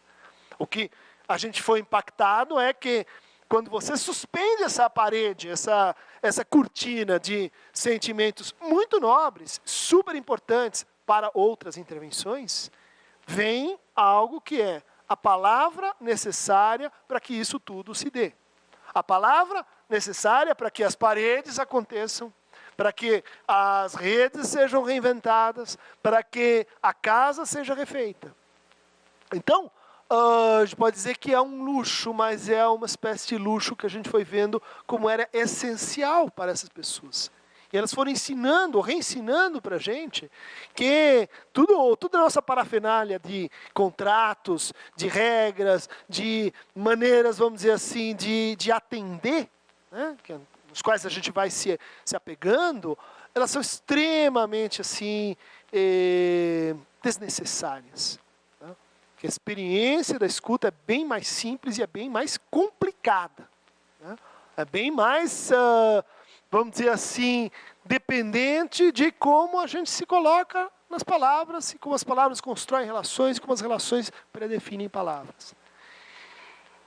Então aqui a gente começa a entrar nas soluções incríveis que a gente encontra para essa situação. A gente diz, o que eu vou fazer lá é dizer para essa pessoa, por aqui, isso que você já fez, vem mais. Né? Uma pessoa, uma família, pescadores, não tem mais rio, eles estão a 30 quilômetros do rio, custa R$50 para chegar no rio, não tem os outros amigos pescadores, é uma encrenca geral, a canoa, como é que é? Canoa furou, a canoa virou, né? A canoa foi perdida. O que essa pessoa faz? Ela inventa uma espécie de jardim, né? Uma espécie de canteiro, né? Com a sua canoa. Quer dizer, uma forma absolutamente metafórica, né, de lidar com o que lhe aconteceu. Eu mantenho a minha canoa, mas ela não é mais a mesma canoa. Agora é uma canoa onde eu planto coisas, que eu cuido. Né? Ela está comigo, ela faz parte da minha jornada. Ela é uma outra canoa, ela está aí. Né? Ela está aí para mim e ela está aí para os outros que estão conosco nessa jornada. Solução incrível, simples. Né? Basta dizer para essa pessoa mais disso. Menos insônia, vamos dizer assim, menos pensamento, mas isso que você já faz, faça mais, faça melhor. As panelas mais lindas, mais brilhantes, mais bem polidas, que provavelmente todos nós já vimos na vida. Né?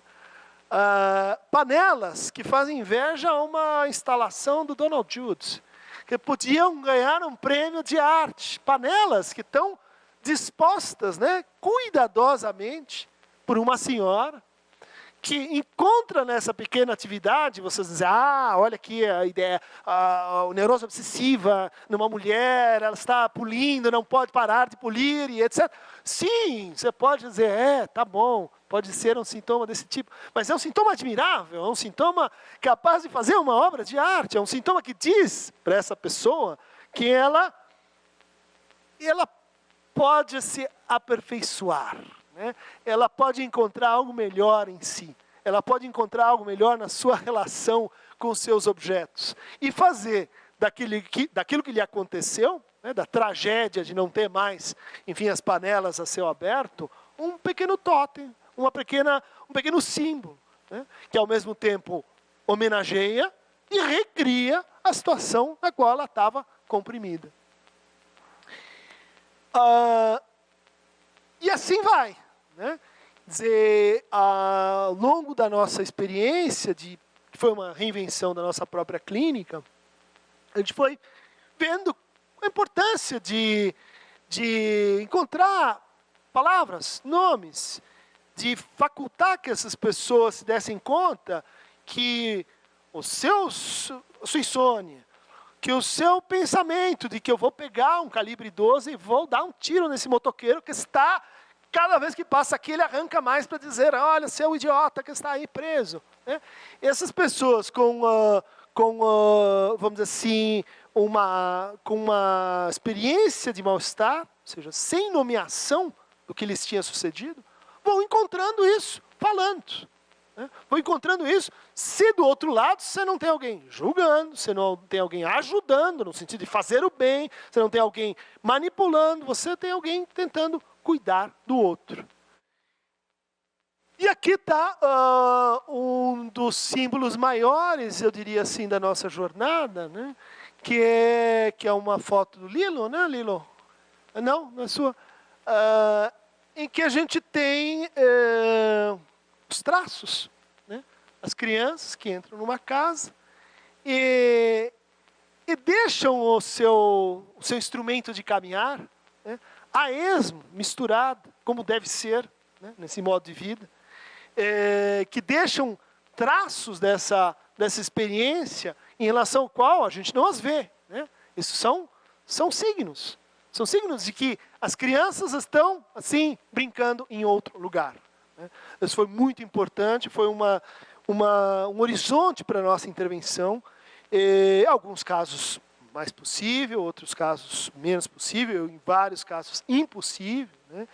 Que propor com a nossa escuta que a história não acabou, que existe um futuro, né? Um futuro que você pode não estar vendo, mas que ele é composto a partir de traços do que você deixou para trás, né? Que estão fora da cena, mas que esse trabalho de falar, de pensar, de nomear o que pode ser um futuro depois disso, é por si só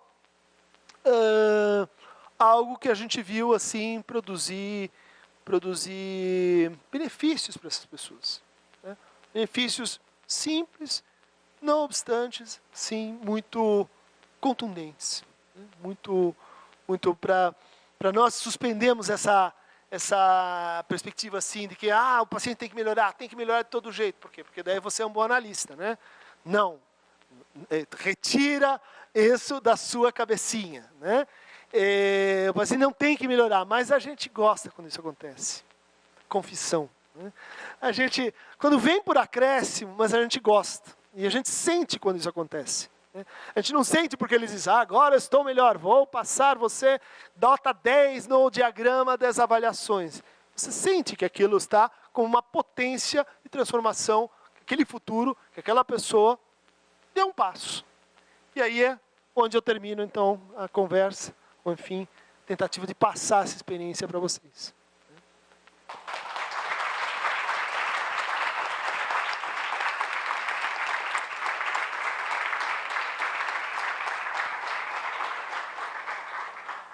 Perguntas? Dúvidas? São 10 para as 10, mas acho que a gente queria ouvir um pouquinho, né? Queria parabenizar vocês pelo trabalho maravilhoso. E aí, na verdade, o que ocorreu agora é assim, existe uma próxima etapa, uma fase 2 do projeto, o que vocês estão pensando assim, tudo que vocês vivenciaram lá no Xingu, como dar continuidade a essa história aqui? A fase que a gente está agora, todas as pessoas que atenderam estão escrevendo, né, individualmente, contando, fazendo um relato, né, dos atendimentos, um relato da sua experiência. Então, isso vão virar muitos textos, e com esse conjunto de textos, a gente vai fazer um documento final, que é o nosso compromisso, né, como eu falava antes, de devolver isso e de também fazer um ato político, né, que é um ato de memória.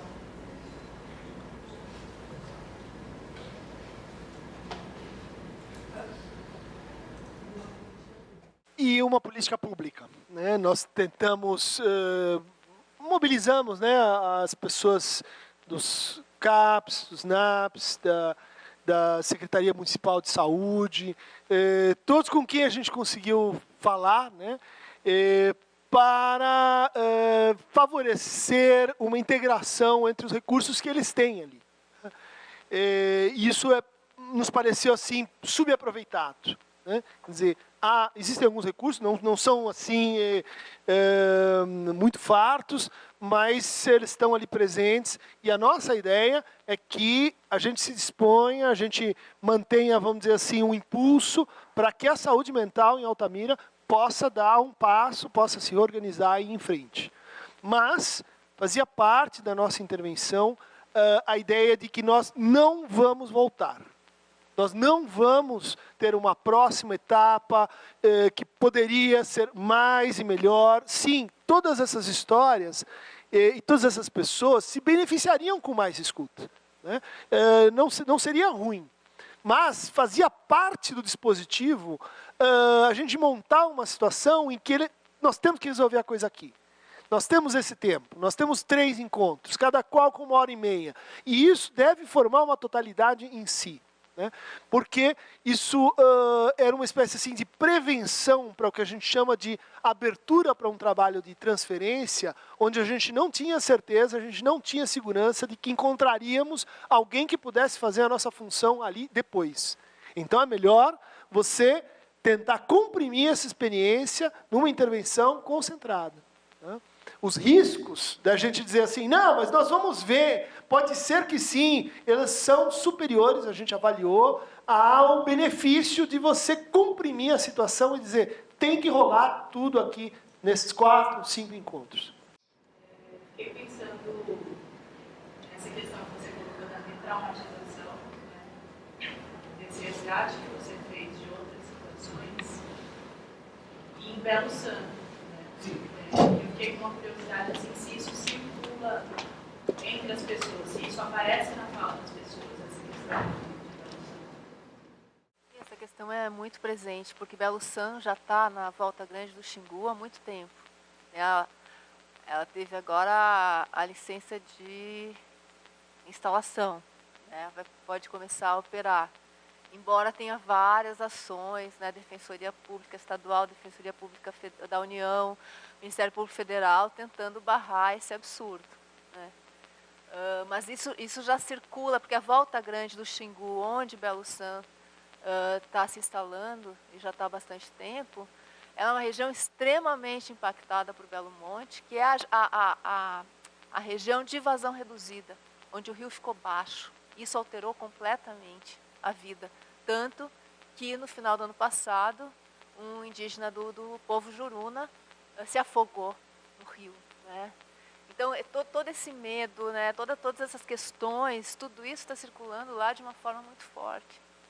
A questão, tem várias, né? O medo do rompimento da barragem, e agora com o engenheiro, um dos engenheiros que assina, né, o laudo de Belo Santo foi o mesmo que assinou, né, e que é denunciado por homicídio na barragem de Mariana. Então, tudo isso são grandes medos, e isso está circulando o tempo todo nas falas das pessoas, né? O medo dos rompimentos. Tem uma coisa que a gente está tentando tocar com esse documento, que é uma característica própria dos processos traumáticos, que eles engendram a sua própria repetição, né? Porque eles geram uma espécie de apagamento seletivo do que aconteceu. Então as pessoas voltam a pensar e a dizer, não, mas quando vier o progresso vai dar tudo certo. Não, mas na próxima vez vai funcionar. Não, mas e se a gente então confiar um pouquinho mais vai dar certo. E assim que a nossa vida vai virando um inferno. Parece aqueles filmes de terror em que você diz, a menina, ela vai à noite? Vai. Não põe o pé no lago, não põe o pé no lago. Daí ela põe o pé no lago. Daí diz, não nada, pelada. Daí vem o jacaré e come. Porque você sabe que a pessoa está fazendo uma coisa que ela acha, que ela sabe que está errado, só que a força disso é muito maior. A força disso, quando você está dentro do processo, o Freud chamava isso de demoníaco. Por isso, a responsabilidade do documento que a gente vai produzir, que é não só para resgatar o que aconteceu, é para dizer, isto pode ser evitado. Vir de fora, uma cápsula do tempo, tem um livro lá, olha só, puxa, essas pessoas, o que elas pensaram? Não põe o pé na água. Puxa, não vai no lago, à noite não. E se possam reconhecer desse processo, pode ser que não funcione, mas a gente sabe que isso é um pouco mais potente do que a transmissão oral. Porque a transmissão oral, ela carrega certas propriedades do silêncio que são devastadoras, né? Então, a gente sabe, daqui a 30 anos, 20 anos, isso aqui vai ser esquecido completamente, né? Vai ser um mito, uma história. Aí é que a coisa vai pegar. Mas não vai pegar para essas pessoas que estão se mobilizando, que a gente foi lá, inclusive, e deu uma ajuda. Mas são os netos, são os filhos, que aí sim a gente vai encontrar efeitos de repetição do trauma muito mais devastadores, né? Boa noite, pessoal. Boa noite, Cristian. Tenho uma dificuldade de formular minhas dúvidas, mas eu vou tentar aqui. Quando vocês estavam falando sobre que o Brasil, eu não sei se usou o termo Brasil, mas ou se cria através de ruínas ou de ruínas através de ruínas, né? Nesse sentido. Pensando aí nessa experiência que vocês tiveram, agora uma frase, um comportamento que você fez, falando sobre a documentação e a transmissão oral, né? Colocando a transmissão oral como pode ser afetado por um silêncio ou até mesmo por uma interpretação de cada indivíduo, né? Essa documentação também ela não tem esse mesmo risco, pensando que você fala assim, para evitar que isso aconteça, que futuramente ele só olha assim, nossa, nós podemos tomar um outro caminho. Faço essa análise como a ditadura. Existem vários tipos de documentação, mas cada uma é interpretada de uma maneira. E assim, cada um vai também construindo através do que aquilo acredita. Sim, eu entendo a tua colocação e de fato tem um risco, porque tudo vai depender de como for feito, né? Você pode fazer de um jeito que não aprenda, que passe e tal, mas é um risco que a gente vai tentar. Agora tem duas diferenças importantes, né? A primeira é que a gente vai passar do privado para o público, né? Uma coisa é a fala em registro privado, né? Que a gente escutou. Outra é isto tornado público, numa mistura de narrativas, numa combinação de temas, guardando o sigilo, guardando a delicadeza de cada experiência singular, mas a gente vai mudar de registro. Tudo bem? Isso tem efeitos. Outro movimento que a gente vai fazer é do oral para o escrito. É outro registro. A letra, a escrita, ela tem uma outra temporalidade. Não quer dizer que isso seja suficiente, né? Não quer dizer que isso vá, vamos dizer, endebelar. Mas é algo no qual a gente aposta para dirimir, para mitigar a força impulsora da repetição que eventos como esse produzem. Eu acho que no caso da ditadura e na clínica do testemunho, a gente tem questões análogas, né? Quer dizer, por que o testemunho busca o reconhecimento pelo Estado, é feito em situação pública? Por que a Comissão da Verdade escreveu um texto e não simplesmente falou, né? Tem algo que faz tensionar o registro da história oral para a história escrita, né? Não resolve, mas a gente aposta na força disso. Meu nome é Marta e eu tenho uma questão que é assim, eu acredito que quando vocês estavam desenhando o projeto, né, de intervenção, vocês devam ter se deparado com a abordagem em grupo e devem tê-la descartado, né, ou priorizado lá, individual. Então, eu queria que vocês pudessem comentar um pouco sobre isso, sobre, né, por que descartar uma possível abordagem grupal em favor de uma abordagem individual de 3 sessões. A minha pergunta tem a ver com a dela. Que na verdade, eu ia perguntar se vocês, na verdade, se depararam com uma ausência de política pública de saúde mental, ou se vocês identificaram que a metodologia existente, ofertada, né? Vocês falaram muito da escuta, e a gente trabalha muito com escuta não especializada, escuta de consultório na rua, de equipe de estratégia. Então, se vocês identificaram que para essa situação, essa metodologia, não sei se tinha, não sei se vocês encontraram, mas tem a ver com a ausência de política pública dessa instituição mental, ou a metodologia que vocês, na verdade, A gente toma cuidado, tentou tomar ao longo de todo o tempo, né, para não se colocar de uma forma, eu não vou dizer eurocêntrica, mas sudocêntrica nessa matéria, né? Ou seja, levar paradigmas do Centro-Sul, de como a gente trata, de como a gente cuida, para uma situação que, em princípio, a gente não conhece. E a gente tinha algum contato com os equipamentos de saúde mental, mas a gente não sabia exatamente, né, quais eram as estratégias, o que dava certo, o que funcionava ou não. Então, é delicado a gente se colocar numa situação assim, tentando valorizar a potência, o que de melhor ali está presente, mas respeitando que os limites são grandes, os limites de pessoal, os limites daquela cidade enquanto um lugar de passagem, as pessoas prestam concurso e não vão, as pessoas têm vagas, elas não são ocupadas, o regime de contratação é precário, você tem problemas no funcionamento da saúde mental que a gente não quer, vamos dizer assim, piorar com a nossa presença. Né? Primeira coisa, não criar problemas adicionais diante dos que ali existem. Né? Então, a ideia de trabalhar com esse tipo de escuta é um pouco contingente. Nós estamos formados, né, nessa forma de atender, de escutar. Né? Talvez se fôssemos grupalistas ou dominássemos técnicas de dinâmica e intervenção grupal, a gente pudesse ter usado isso. Né? Não reputo que foi a melhor, poderia ter sido outra. Eu acho que isso derivou mais assim, das contingências da gente. Né, que fomos psicanalistas e tal. Um pouco também isso derivou do fato de que alguma circulação da palavra em grupos já havia. Né? Inclusive, respostas super interessantes, como as arpileiras, né, que tecem...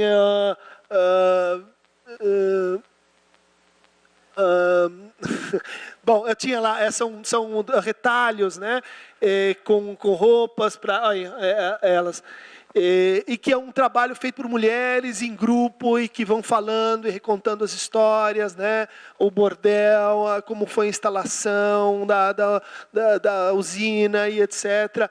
E esses são o grupo é um recurso disponível, né? Quer dizer, inclusive pela própria resiliência ali das famílias, do trabalho coletivo, né? Então, enfim, foi uma escuta mais concentrada que talvez a gente não conseguisse fazer se fosse trabalhar assim com grupos mais extensos, né? Fala, Eliana. Vou te responder e vou tentar falar um pouco disso. A gente encontrou problemas importantes nas políticas públicas disponíveis. E, para dizer bem pouco, mas dizendo bastante, entendo que o trabalho da clínica de cuidados, nesse sentido, se propõe como um trabalho de resistência, né?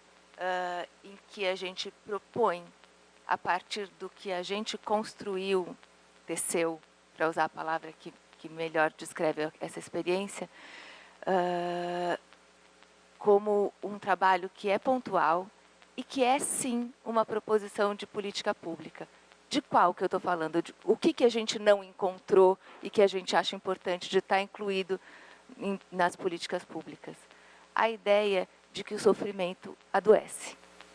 E isso ali não se contemplou nem na proposição do que seria o cuidado necessário para cuidar de uma experiência de sofrimento que seria inevitável e que se ampliou porque não foi cuidada, ou seja, do que deveria ter sido proposto como, a palavra é péssima, mas é prevenção, né? Mas que seria, por exemplo, a ideia de que essas pessoas que se organizam a sua vida nesse modo muito particular, elas têm uma outra experiência de perspectivação de futuro, diferente da nossa citadina.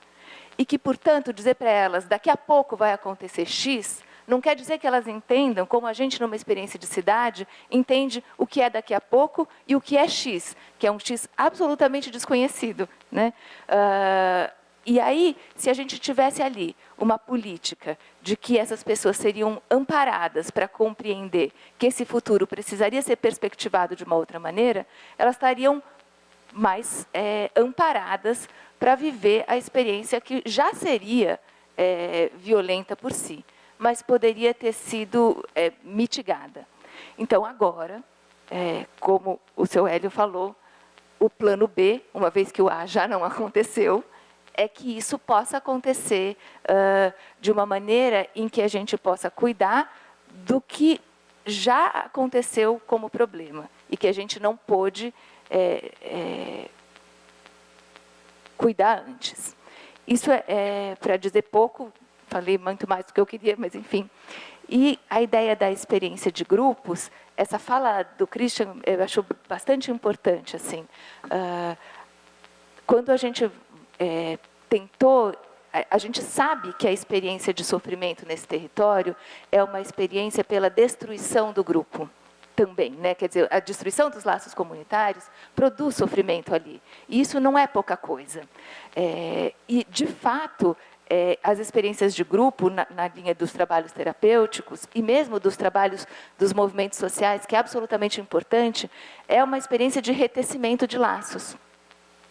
A nossa proposta é uma proposta que não concorre a isso, mas que faz laço com isso.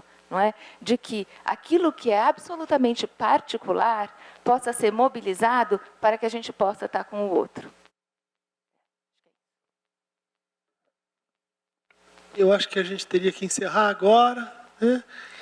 Queria agradecer muito vocês mais uma vez, né, por tudo, né, pela ajuda direta, pela presença, pelo cuidado com a gente, né?